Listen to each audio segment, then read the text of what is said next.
Hi, everybody. I'm Ken Kirschenbaum. Uh, the ugly guy is DStern, that you can see next to me. I shouldn't Good say. looking dude. I should have said handsome, but you guys know I'm always looking at the half glass, not half empty instead of half full. Okay. Anyway, so today we have a webinar that we put together uh, uh, about acquisitions, and we're going to talk about the good, the bad, and ugly acquisitions. And what originally, when I conceived this with Dennis, which was less than a week ago, we did consider that we would really like participation. So if someone's out there that wants to participate in a meaningful way, then I'll be happy to unmute you. I was just informed by Eileen that we can't take your cameras for some reason. So we won't be able to see you. So, but we will be able to hear you, and we're certainly interested in anyone who wants to participate. So I think there's a way for you to put your hand up, or there's a way for you to ask a question, and if you do, we'll start to deal with it. Okay. So first, by way of introduction, most of you know who I am. You wouldn't be here otherwise. You obviously get my newsletter, which comes out daily, and Kirschenbaum and Kirschenbaum is a firm that specializes in the alarm industry, the security industry, and fire. We have a clientele throughout the United States. As you know, our standardized contract forms are used by most of the alarm industry, not all of the alarm industry, not yet. If I live long enough, maybe we'll get there. But right now, it's used by most of the alarm industry. And it's recognized by central stations, by insurance companies, and by the way, lawyers who sue alarm companies. They recognize it too. And it's a very helpful tool for you to have, as well as a valuable asset for you to have in your business when you get ready to sell, which is one of the topics today. It's also valuable to a buyer who's looking to buy, who can recognize that these contracts are the gold standard of the industry and a more valuable asset to accumulate. So I've been in this business for 45 years, starting as a young lawyer. I wasn't born into this industry.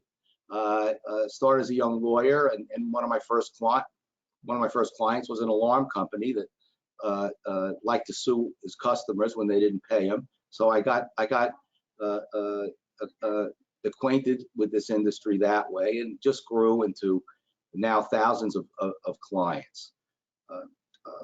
But one of the industry lawyers, when I first came on the scene, who had already been established, is this handsome guy next to me on the screen, DStern. He'd already made a name for himself in this industry. As a matter of fact, his history with the electronic industry, I believe, goes back almost to Benjamin Franklin. I think Dennis negotiated the purchase of his kite. So not quite that far back. All right, well, close. But Dennis has worked for ADT, right, Dennis? At one point, ADT. Wells Fargo, National Guardian, couldn't hold the job too long, apparently. Right. So even though I've done, I can measure my acquisitions in maybe the low hundreds, maybe more than 100, probably less than 300. Dennis might actually be over the 1,000 mark. I'm not really sure, but he's done a lot of deals. And today we thought we would share some of the stories that come across our desk that could be helpful for buyers and sellers. We have an interesting mix of attendees today, by the way. There are buyers and sellers and brokers on this webinar. So hopefully some of them will decide to participate. So why don't we get started with what makes a good deal? And Dennis, why don't you help me out and tell me how do we go about how do we go about ending up with what ends to be a good deal? Because sometimes you don't know whether you're gonna have a good deal or a bad deal until you're finished. No, that's very true. Thank you for that gracious introduction, and hello, everybody. Your wife paid me to say all that, by the way. I hope not too much, but anyway, I don't think I did quite 1,000, but maybe like 500. And also, what probably is one of the larger ones, which was a $1.1 billion transaction with ADT when we sold them the old security link. But anyway, a good transaction is basically where the buyer and seller, they're both happy with the transaction, and few, if any, post-closing issues. And so everybody goes home a winner. That's how I would define a good transaction. And most of them wind up that way. So I think the first thing to realize is that despite what some people will say, it is a process, and once it gets started, it is very difficult to kill it off unless there's some major issues in dispute. Most of issues which pop up, and there are always discussions, be it on chargebacks or what is included in the RMR, those can be resolved. But if it's only major issues that send it off the track, because once people invest time, effort, and expense in the process, it usually gets done. And as I said, a good one is where everybody goes home happy. So you have to understand going in that unless it's a very, very small deal, and I know some of my broker friends will disagree with me on this, but it's usually like a 3-month proposition, sometimes maybe a little faster, sometimes slower. And you've got to understand that going in. So when somebody tells you this deal is going to get done in 3 weeks and it doesn't happen, and it goes for the 2 or 3 month period and sometimes longer, people start getting very grumpy, and that's not helpful. So I always tell clients 3 months, depending what pops up, because a lot of pop-ups in this business, unexpected stuff that arises that you have to deal with. Okay? What do you think causes this delay between, hey, I'm interested in buying your accounts, and when can we close? There's generally sometimes buyer and seller, they sort of reach a deal on the multiple rather quickly, so that a buyer will say, hey, I want 35 times, a seller rather wants 35 times, a buyer comes along, yeah, I'll give you 35 times, no problem. And so now the seller thinks I've got a deal. Maybe the buyer thinks he's got a deal also. But then we know what comes next. And it's the buyer saying, well, by the way, I have to do some due diligence. So what does he mean by due diligence? What he means, as far as I can see, is, well, I offered you 35 times, but now let me see what is it that I'm buying. And let me decide whether it's really worth 35 times. Let me see what I can exclude from the 35 times, or what I'm going to reduce from the 35 times, or walk away altogether. So there is your first indication of, are we going to have a deal or not? And how serious is the buyer in consummating this transaction?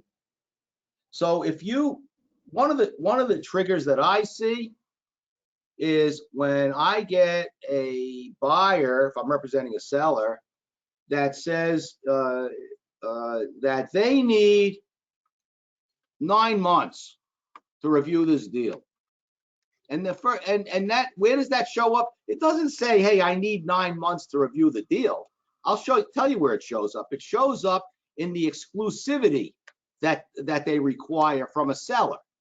So a buyer will come along and say, listen, we're going to spend a lot of money and spend a lot of time doing due diligence. And we don't want you talking to anybody else. So we need you to grant us exclusivity in looking at your information. And some sellers sellers normally will agree, and they should agree to exclusivity, but there's different kinds of consequences that can arise from a breach of exclusivity agreement. Okay, if you wind up talking to some other company during this exclusivity period, are you going to end up having to pay damages to the company that first spoke to you and says to you, we're going to look? Are you going to just pay their due diligence expense, or are they going to even tack on some other punitive type of expense that they want? Ken, if I may, see, that's your litigation background, right? I would agree with you. Every transaction I've been in, there's a requirement of exclusivity, and as you say, it makes sense, because if people are going to spend time and money and effort, they don't want they want the seller to go out and shop the deal. Usually that's 90, maybe 120 days to allow the process to go ahead. And as I said, it's all a process. Once you're down the road on a process, very unlikely, and I've never seen it, that anybody tries to shop the deal. How often you get into liability for that, I haven't seen it yet. But again, you approach some of this from a litigation point. I would say before, what you said before is all very accurate, but I would add that the first step in the process is getting an LOI agreed upon. And that in itself can take time, because, it talks about the purchase price. And one of the reasons you get questions later on is generally the LOI doesn't go into the nitty gritty, which you're going to find in the contract, defining all the aspects of RMR, which buyers will try to get excluded, and most of which are, fairly standard in the industry. I can tell you that some of the LOIs I've been seeing in the last year or two, some of these LOIs are very detailed and try and incorporate all of the terms or a lot of the terms that you would expect to see in the final asset purchase agreement, or if it's a stock purchase agreement, which is rare. So let's just confine ourselves to the asset purchase agreement. So you've now got LOIs that are not just a page long, but several pages long, and start to incorporate the terminology, usually involving the guarantee that you're going to get. And when you see that, when you represent a seller, the problem with that is that here you've got a buyer, telling you, look, these are the terms that you can expect to see in our purchase agreement. We're telling you right now, these are the terms on which we're buying your company or your accounts. And that is intended to lock in the seller to at least those terms. So a seller needs to carefully review that before moving forward, because they may not be in agreement with a lot of those terms. Whereas a buyer, those are his starting terms, because a buyer will not feel himself bound by whatever he puts into that LOI. I agree with you. I agree with you. But first of all, I am not sure that those kind of LOIs really help the process, because what's going to happen is you're going to start negotiating before you really know that you're moving forward. Now, maybe that's good, because if you can't resolve all the issues on what they want to exclude, it's going to terminate quickly. But the other point there is, and I'm surprised you didn't mention it, you need your attorney to review everything before you sign an LOI in either case, whether it's a short form, the more standard form, or whether it's one of these expanded forms. I don't particularly like the expanded form because due diligence is going to raise other issues, other questions. It's never definitive. But if you get a form like that, it has to be negotiated. So basically, you have a first step negotiation.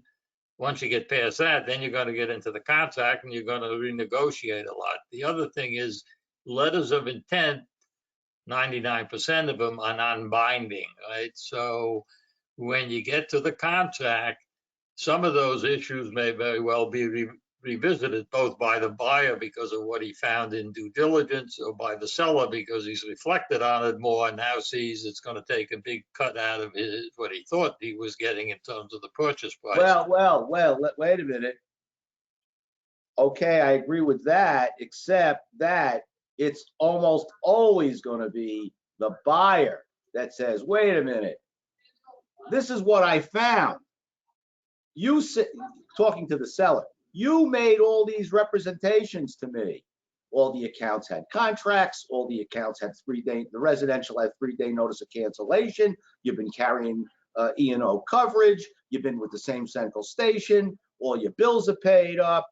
You made all these representations. Now that we've started due diligence, we find half your accounts are over 90 days. The other half don't have contracts. We got to reduce the price. So it's usually the buyer that starts the conversation. Hey, Mr. Seller, you have not made appropriate representations, and we're therefore going to withdraw from the deal altogether, or we're going to severely change the terms, including the price.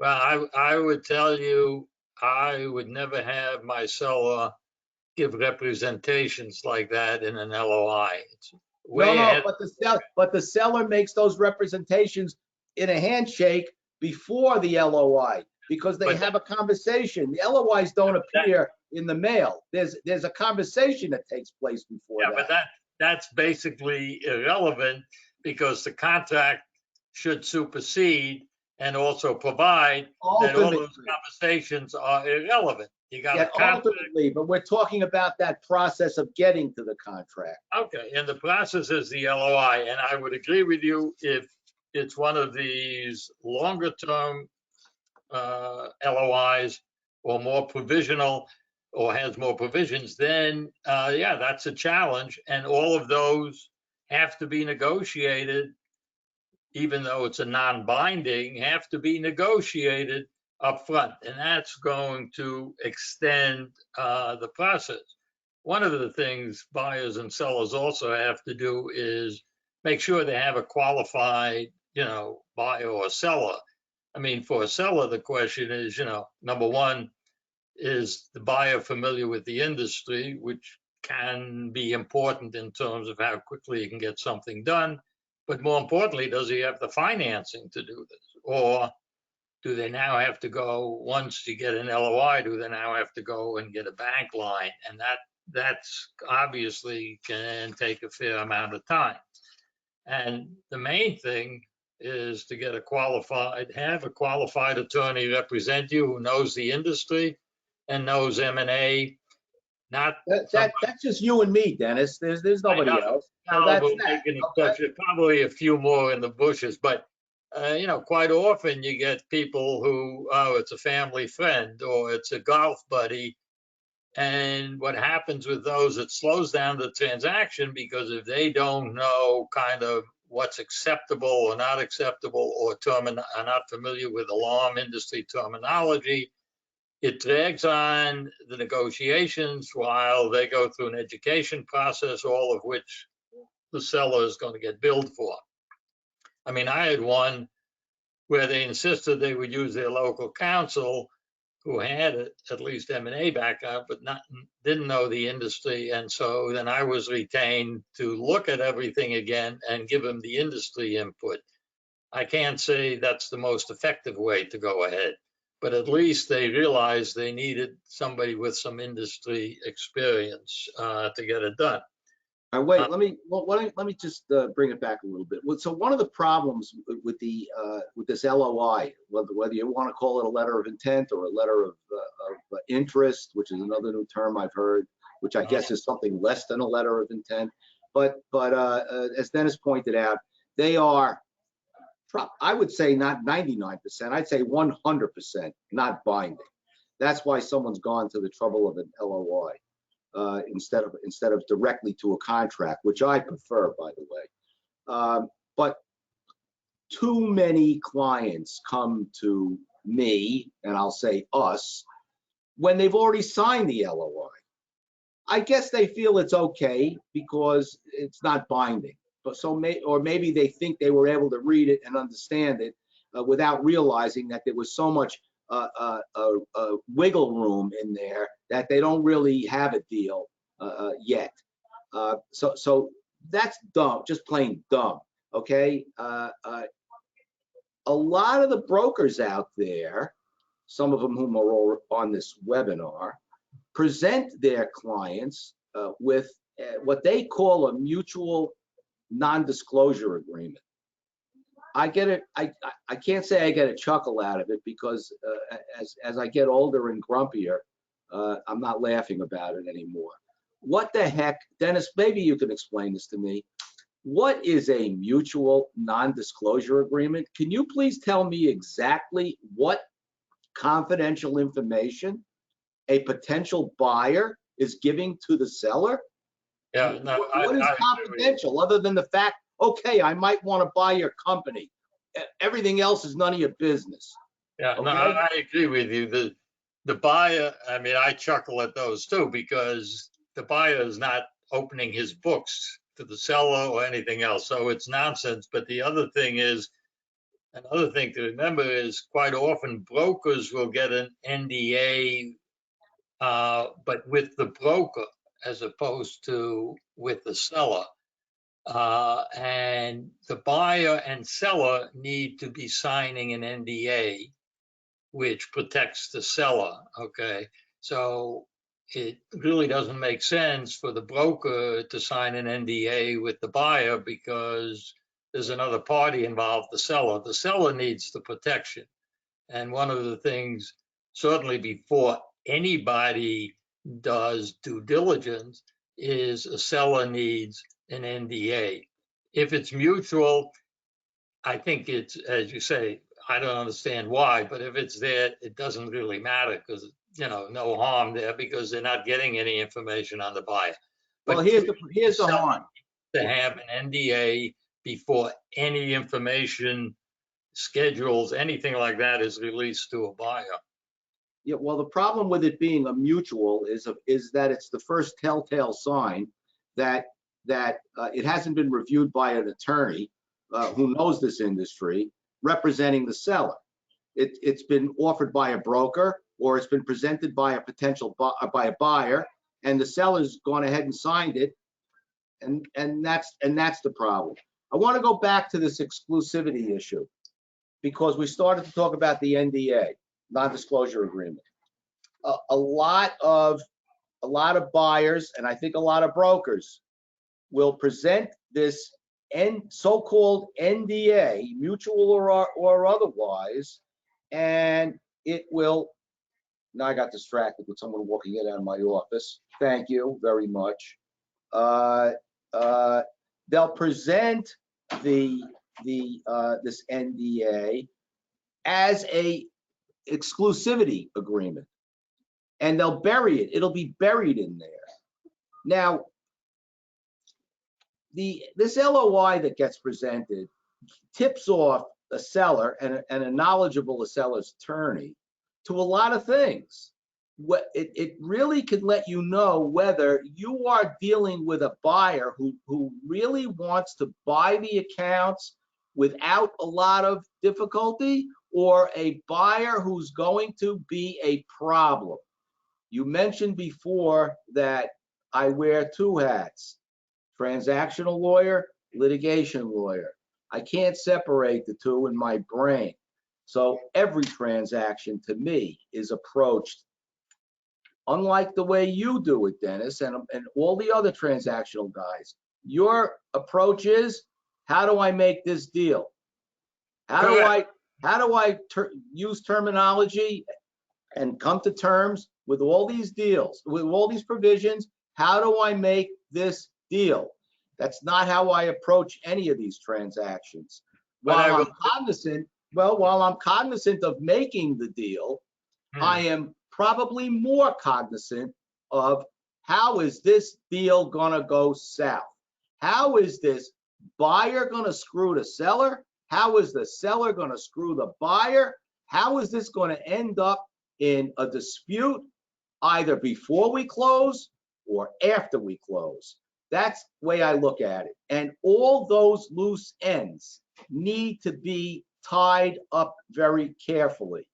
And that's when you move from a good deal to a bad deal to a really ugly deal, where there's contentious litigation after the closing, which nobody wants.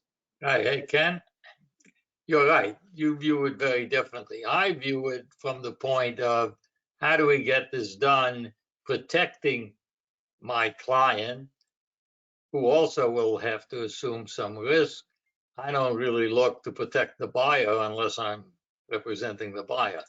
But most of my deals have been with sellers. And how do we get through some of these knotty problems and work something out that you minimize the exposure? And I will also tell you, in the 500 plus deals, and you wouldn't have gotten a lot of referrals, because none of them, except maybe one early on, and that was really not a contract problem. It was an understanding problem, because the guy didn't realize about what deferred revenue was. But aside from that, I've never had any that had any post-closing litigation. And that's what I mean by a good deal. You know, everybody goes home a winner, and the seller has a certain amount of risk, which potentially could lead to hiring you as a litigator. But if the contract is properly construed or negotiated, the amount of risk becomes very minimal. Also, the question of price. You know, if the price is big enough, you're willing to accept more risk. So, do you want me to continue with my monologue, or we got questions? I want you to. My daughter's warning me that we're being too boring. So. She's warning us what? We're being too boring. So let's first of all deal with a question. How does the market view commercial only integrators versus residential heavy versus balanced of mixed accounts? Assume for a commercial only integrator with accounts mostly Fortune 10 to 1,000, most income from integration, is it time to consider getting into residential? Well, you're just asking, that's a valuation issue. What company's better, residential or commercial? Security, fire, camera, no cameras, video storage, audio. Okay, Dennis, you have an opinion on that? Sure. Probably the brokers would be better off answering that one. I'll go in my 2 cents, and then we can have the brokers trying. Listen, to me, I never understood in this industry why fire, which is now probably the top of the list, why fire was never viewed that highly. Because when you think about fire, once you install a system, number one, it's required by insurance, it's required by regulation, commercial, it's required. And once it's installed, unless you've done a really bad installation, it just sits there. Nothing much happens. You get your annual inspection or semi-annual, depending on fire department regulations. It should be a tremendous profit generator, because you have very little expense in maintaining it. You don't have homeowners calling you and then trying to figure out when you can go out and fix a residential alarm. Nowadays, both the commercial and not necessarily the small commercial, but the commercial and the fire, I think, have moved up to the top of the ladder, which is where they should be, because the profit margins are better, and longevity of a fire account is basically forever, unless there's a change in the tenant or something, a commercial tenant or something like that. But everybody's interested in what is this virus situation doing to the industry. It's a valid question and concern. I don't know that we have an answer for it. We don't know what's going to happen with this industry. We know that commercial fire is going to continue to be required. We know people are going to still care about their security. They're protecting themselves from fire, security issues, health safety issues. We know that. We know that before the virus situation, some of the financing for the industry dried up, and some of the companies that were out there and they were reliable buyers of accounts, they lost their reliability. There was no reason to call them. They weren't really buying, and if they did make believe they were buying, they were putting so many stumbling blocks in front of a deal that deal was never going to go anywhere.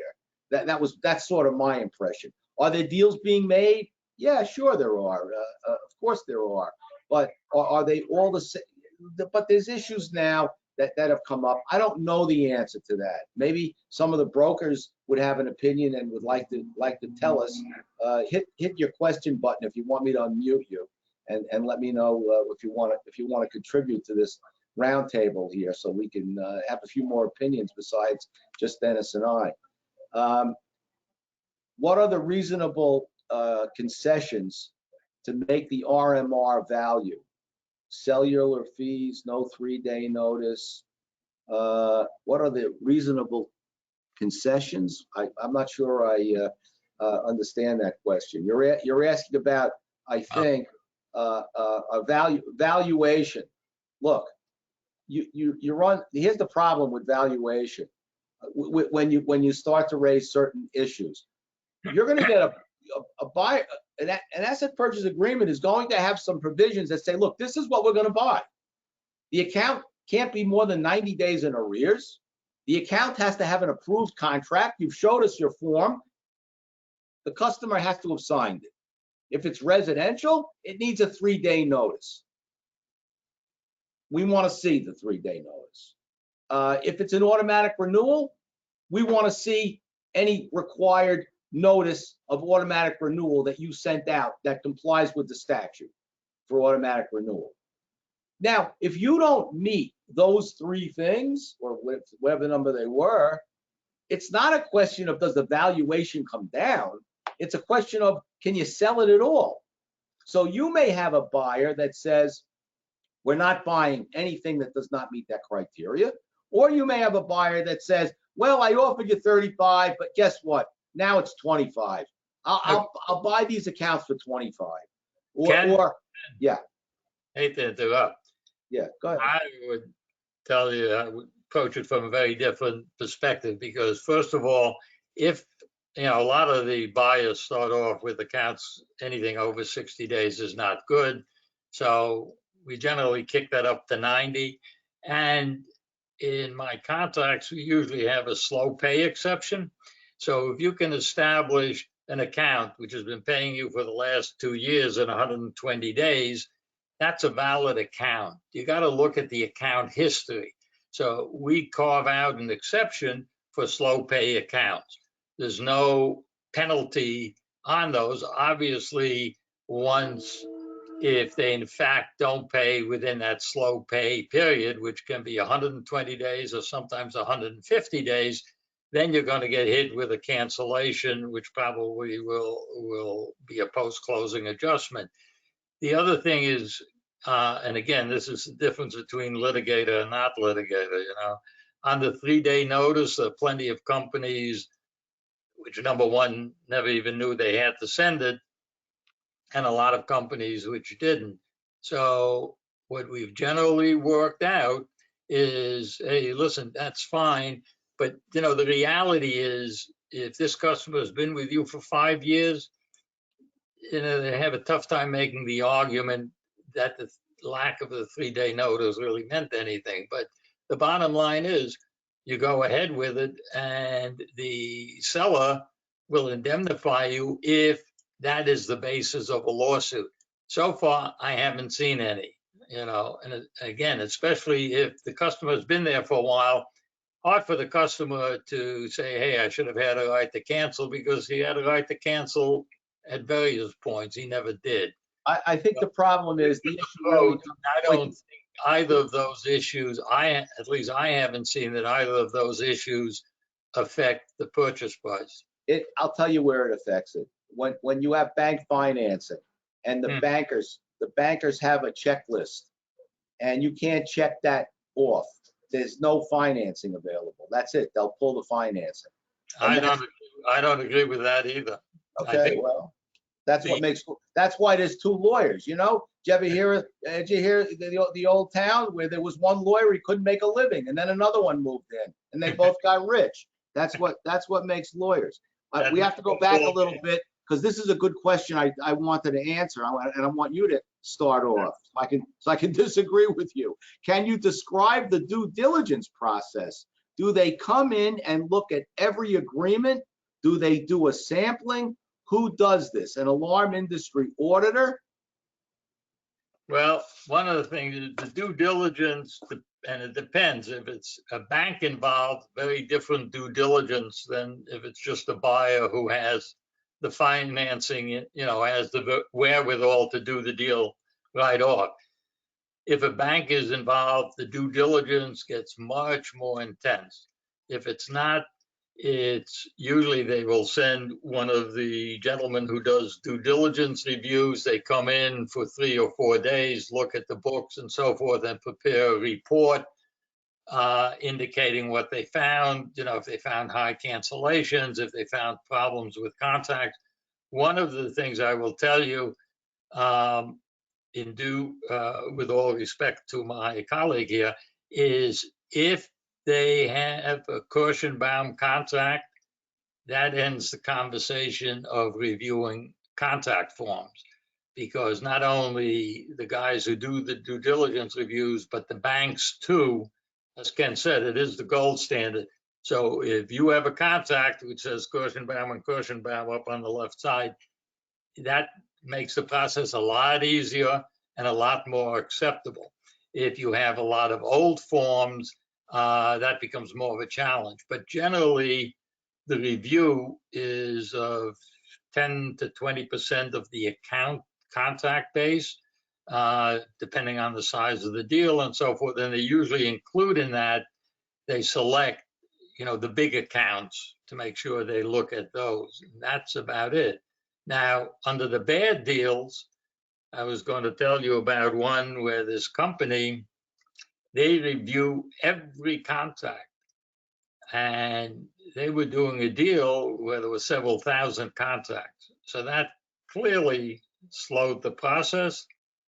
And then they got very picky. If there was some discrepancy in the address signed on the contract and the billing address, you had to go back and reconcile that. And that became very problematic and eventually helped lead to the end of that transaction. In that transaction, they had a list of 25 schedules that they wanted to see. So the volume was almost excessive. And not only did they want to see current schedules, they wanted to know, like with rate increases, what is your current procedure on rate increases? And what has your quote unquote methodology been for the past 3 years? All of what they asked for was not only current, but going back for 12 years, and very, very intense. And that slowed the process down and ultimately was one of the factors that killed the deal, including that they were going to move in their computers into the seller's facility and start tying into his customer information and so forth before any deal was done. All right, well, we have someone, Phil, complained that I said we were going to let other people speak, but I haven't allowed it yet. Well, no one's asked to speak yet, Phil. That's why no one else is on here. But you know what? I think I'm going to start calling on some people, whether they like it or not. So, Jim, you have your hand up, it looks like. I'm going to unmute you and see if you want to say anything. If you don't, you could just say, Jim, you are now unmuted. Do you have anything you want to add? You got to fix your audio. No, I'm fine if you're talking to me. Okay, then you're gone. Goodbye. I had Jim on there. I thought he. Now here's someone who likes to talk. Rory, are you ready to contribute to this conversation? I know you came on a little bit late, but you know this topic pretty well. So Rory Russell is a broker in this industry, well known, and let's see if he's able to talk to us. Rory, are you there? Okay, good. They're moving forward. They want to move on. You're on, Rory. We can all hear you breathing. Congratulations. Well, that's one hurdle. Let's go to the next one. Yeah. Rory, Yep. Are you there? No, Rory's not paying attention. All right, that's the end of Rory. Now we're going to see. Okay, Phil, that's the problem. No one wants to get on. Victor, how about you? Victor Harding, I'm going to unmute you. Let's see if you're awake. Are you there? Nope. Okay. Everybody's shy today. I don't get it. Let's deal with another topic while I look for somebody else to harass. Gene wants to know, have we done any deals where the seller holds some of the paper? Of course. How do they do this without causing a mass panic with my employee? Well, those are two different issues. Employees. Have you ever seen this done remotely? What is, I don't understand these questions. Have you done a deal where the seller holds some paper? Yes, okay. And how do you do a deal without alarming your customers? That's a second issue. Why don't you do the first one, Dennis? Yeah, sellers hold paper all the time. You can hold paper, but if you do, it's got to be secured by some assets or something. The length of time has to be very reasonable. The interest rate has to be semi-reasonable, but it's clear it has to be secured, especially if the buyer has bank financing, because you're going to wind up coming in back of the bank, but at least you want to come in ahead of general creditors in case there's a problem. Another one of the bad cases was where a seller, before retaining a broker and so forth, because they were dealing with somebody, a local competitor, had a good relationship with, they offered to take 50% of the purchase price at closing and the other 50% over 10 years unsecured note. And plus part of the purchase price was also going to be in stock of this closely held private company for a minority share, which made no sense either. But I explained to them, 10 years are a long term to go for an unsecured note. So if you take paper short term, 1 or 2 years, 2 years max, and it's got to be secured by some assets of the buyer, because otherwise you run the risk that you aren't going to see anything. Well, I want to caution you about that too. When I think a lot of sellers that do take back paper think that if they take a lien on the alarm accounts that they're selling, that's the security that they should be looking for. The problem is that when you're selling, often you're out of the business. You're gone. You are not in a position to take those accounts back if there is a default. So I agree with Dennis. You need to be looking for different kind of collateral if you're taking that paper back. Or you need to, if you're still in business, that's of course something else. Maybe you will be in a position to take those accounts back.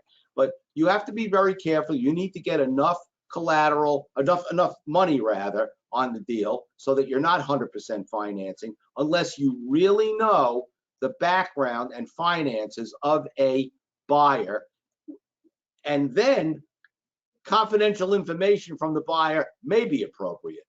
I'm going to ask John Kohlhauer to come in and give us a couple of some advice. John, you're on.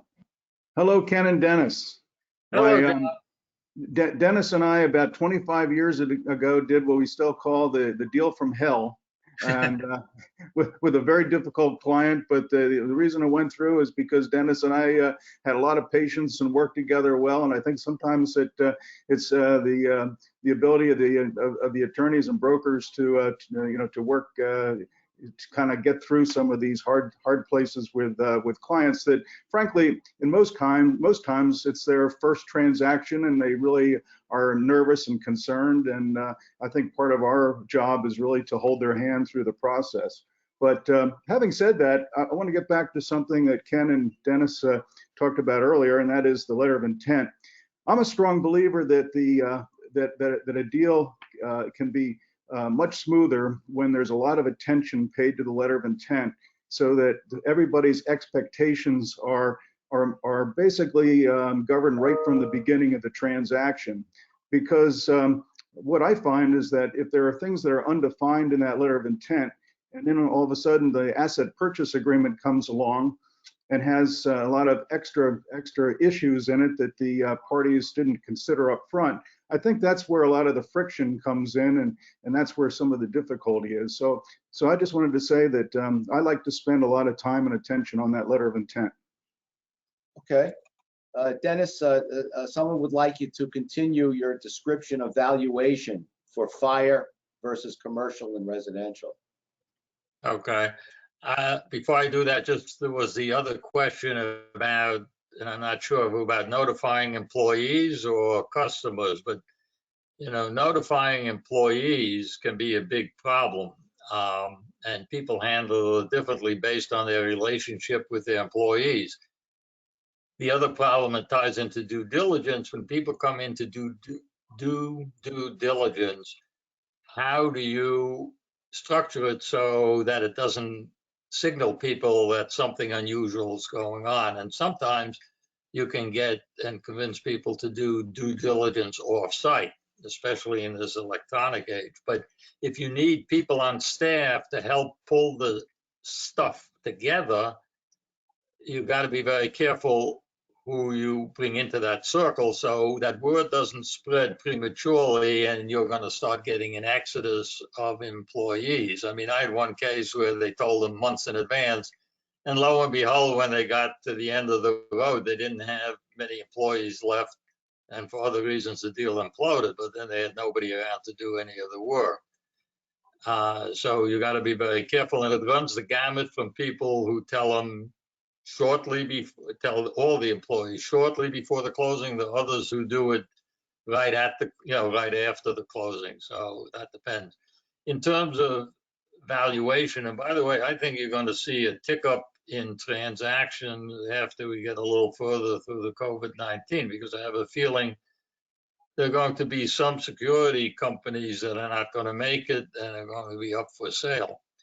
I think, the general proposition for security alarm is still that 100,000 and more, you're looking at a 40 plus multiple, depending how high. Multiples had been going up, but I think there's a little bit of a retrenchment. So even, 75,000 people were getting, 40 multiples. I know one guy who had 50,000 base who wanted a 40 multiple. Of course, that was a little too far out. So I think the multiples are still pretty good, but they have come down for anything other than a large size company a little bit. On the integrator side, it's really, if you're a true integrator, you don't have a lot of RMR. It's really based on the EBITDA formulation, which usually runs 4 to 6 times your EBITDA, unless you have an exceptional company where it can get pushed to 7, maybe 8 times, but that's very, very unusual. So for integrators, they really need to focus on financials, the balance sheet, and see what their EBITDA looks like in order to get some idea of where they're going to be on a purchase price. How about we hear from, I'm gonna unmute two industry icons. One is Ron Davis. Ron, you are unmuted, but before you start to talk, I'm gonna look for Rory too to come on. So that way the two of you can add some spice to what's going on. Rory, this is the second time I'm calling on you, Rory. Last chance. Now? This is softball. Can you hear me now? Can you hear me now? Ron, you're on, and Rory, you're on. So who wants to go? Ron, why don't you go first and tell us what you think about what Dennis had to say about valuation? Dennis is right on the money. He's, and he usually is. We've done a number of deals together over the years. And the multiples that he talked about is exactly what I'm experiencing. In fact, at one point, I was going to drop you a note when you talked about 35 multiples being the average in the industry. And it may be an average, but I'm not sure, but I don't recall the last time, if ever, that we did a deal at a 35 multiple. When you're doing deals that are of some size, typically you're going to be looking at a number that's above the 35, and it's going to be somewhere between the 35 and 40. Conversely, I don't hear an awful lot of deals going down at over 40. We have possibly one that will go over 40. I've never come across an 8-time EBITDA number, and I hope that we can start getting to that number on integrator transactions, but that's a good number. 4 to 6 is probably very realistic, ranging closer to the 6 times. We have one going at 6.5 times right now, but that's about as high as we've gone. All right, Rory. And before you start, Jim Worcester, I'm going to unmute you also, so you can chime in when Rory's done giving us some information. Hi, Rory, gentlemen. go ahead. Hi, Jim. It's Rory. I'm here. Dennis, good afternoon. As far as valuation, I'm finding valuations as far as I have not seen a substantial reduction in. And as far as the account purchase only type of acquisitions, I'm seeing in the similar bolt-on type acquisitions where the buyer's buying another book of business, adding to an existing book. It's in the same footprint as these, and I'm seeing the multiples still staying strong. More important than the multiples is doing terms, and that's where my expertise is. I like to make sure that the terms are, as Dennis was talking about the LOI, that's where that needs to be ironed out in the LOI while you're in the negotiating stage. And we've been doing this, the broker's been doing this for quite a long time. We've learned from the lawyers what to look for and what to put in those LOIs.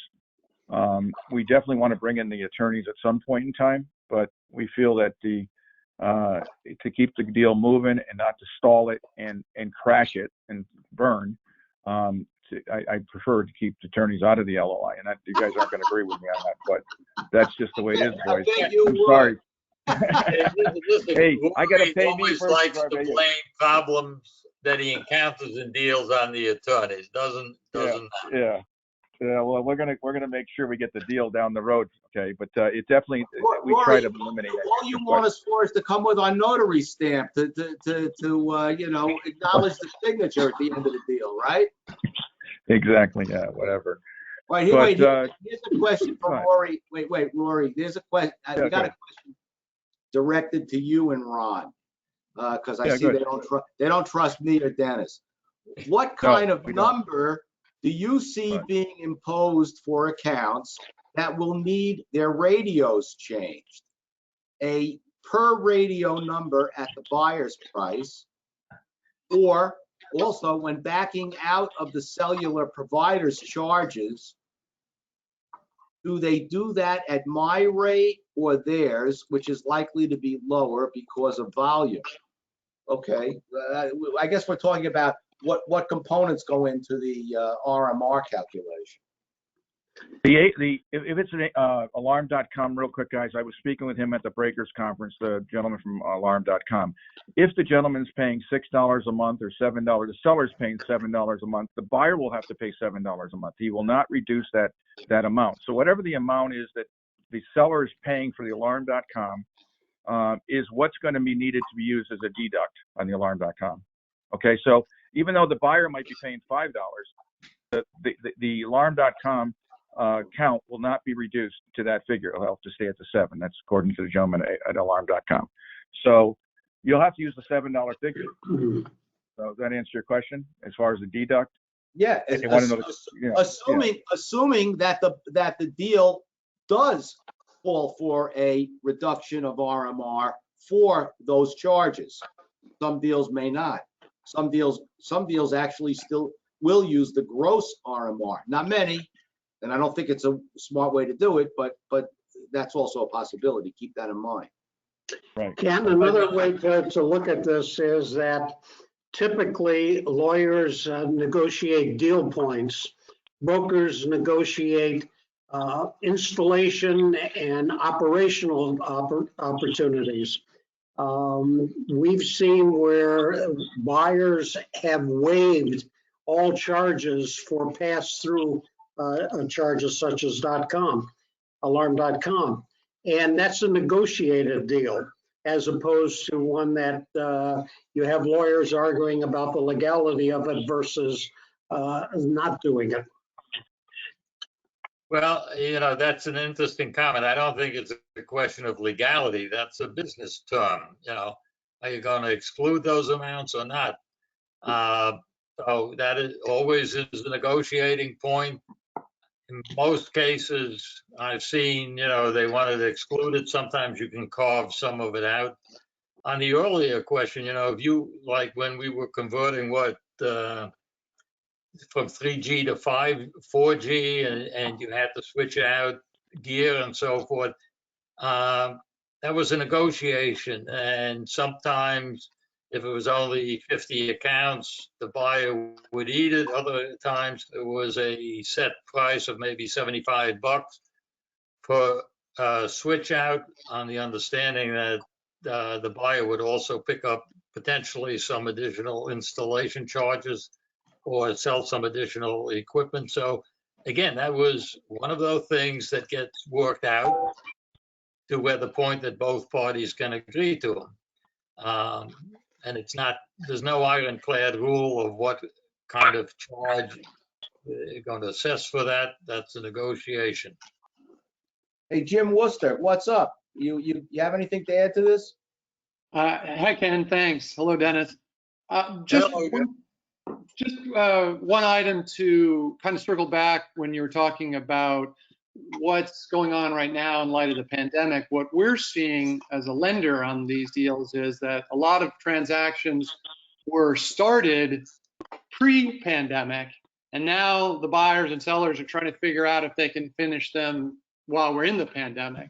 And I agree with Rory's point that this isn't always just about multiples. And this is where the terms seem to be coming, more and more into prominence, because a deal can be preserved, for instance, if a buyer is reluctant to pay maybe as high a multiple because of the uncertainty about what might be happening in the economy over the next several months.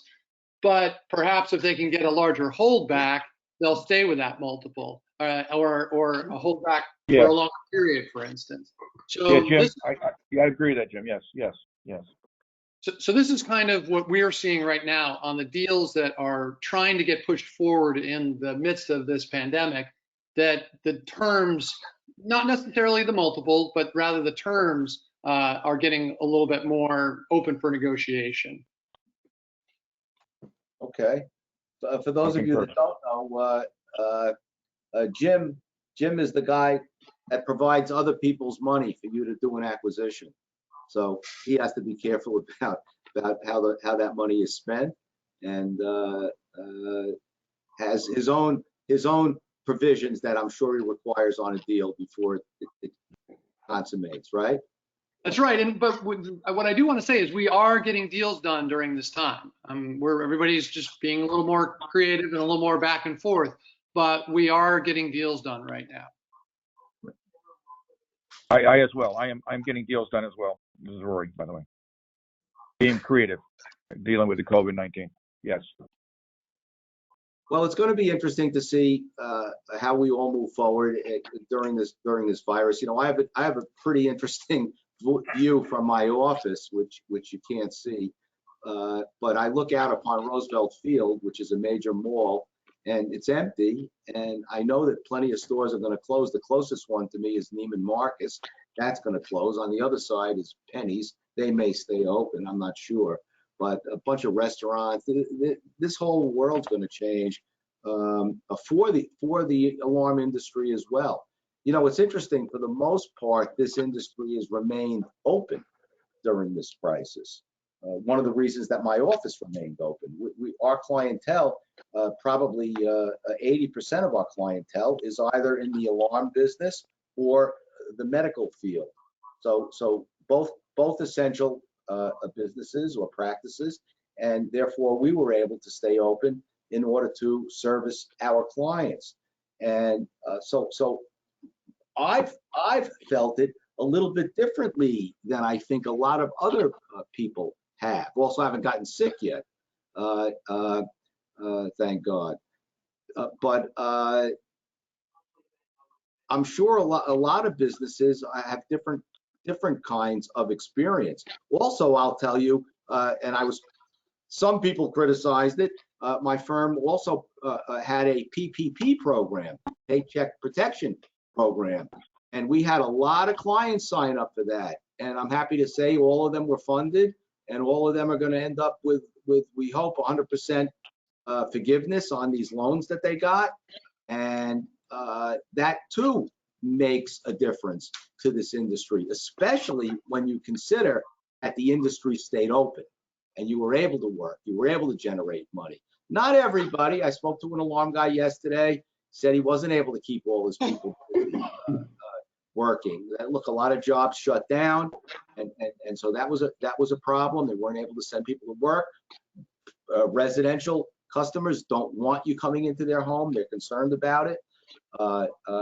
Of course, new protocols are out there. We do have a new protocol, by the way, offered to the industry. I think it's $250 that has a waiver for your customer to sign and a acknowledgments by your employees that dealing with today's issues. We're really in overtime now, so I haven't.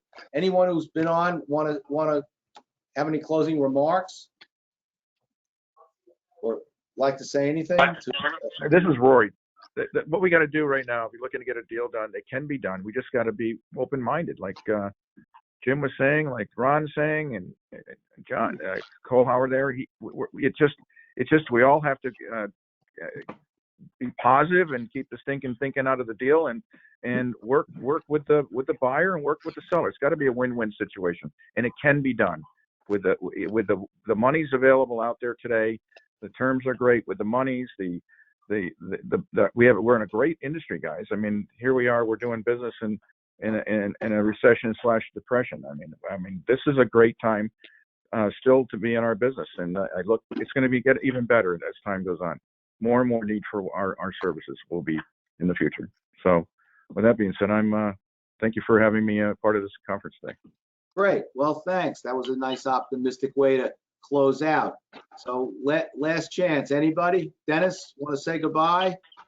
Yes, thank you for joining us. And as Rory said, you know, there are deals out there that need to be made. And remember what I said earlier, you need to get an attorney involved. I see one sitting next to me there, or myself, to expedite that and to help with that, especially in these trying times when I'm sure there'll be new and different terms and conditions that are going to be asked for by buyers. So Yes, with that, despite what Rory said, call us first, then we'll call Rory. How's that? There you go. There you got it. well, everybody stay safe and be well. All right. Thank you, gentlemen. Okay, everybody, thank you. I hope this was Ken. Thank you, Dennis. I hope we do it again real soon. It's always fun, and we hope everyone had a good time as well as maybe learned something. Okay, Thank you. signing off. Adios, everybody. Bye-bye. Adios. Bye-bye.